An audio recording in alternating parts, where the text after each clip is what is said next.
Kahit hindi confirmed na nakita, naniniwala ang Foreign Affairs Department na nasa Paris ang puganteng si Zaldico. Nakatutok si Alaysa Insigne.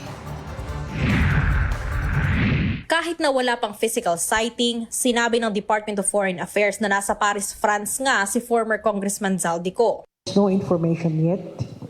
I just want to tell you that the information that he's in Paris came from a highly regarded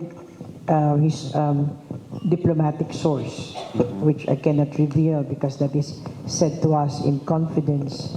However, now the embassy now is really looking intently on that.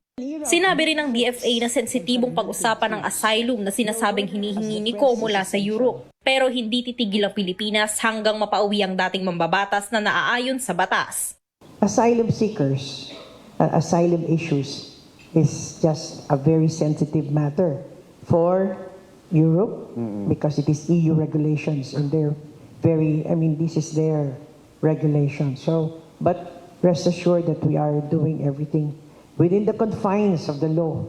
Kumpirmado na nakulong si Zaldico sa Czech Republic dahil sa invalid travel documents. Pero sinabi ng Malacanang na limitado lang din ang impormasyon na nakuha ng Pangulo mula sa Ambassador ng France at sa Charge d'Affaires ng Czech Republic. Humihingi pa po ng iba pang pahayag or information ang ating Pangulo sa Czech Republic. Pero hindi na po napagbigyan ang Pangulo dahil sa may sinusunod ang Czech Republic na international law, European and national laws.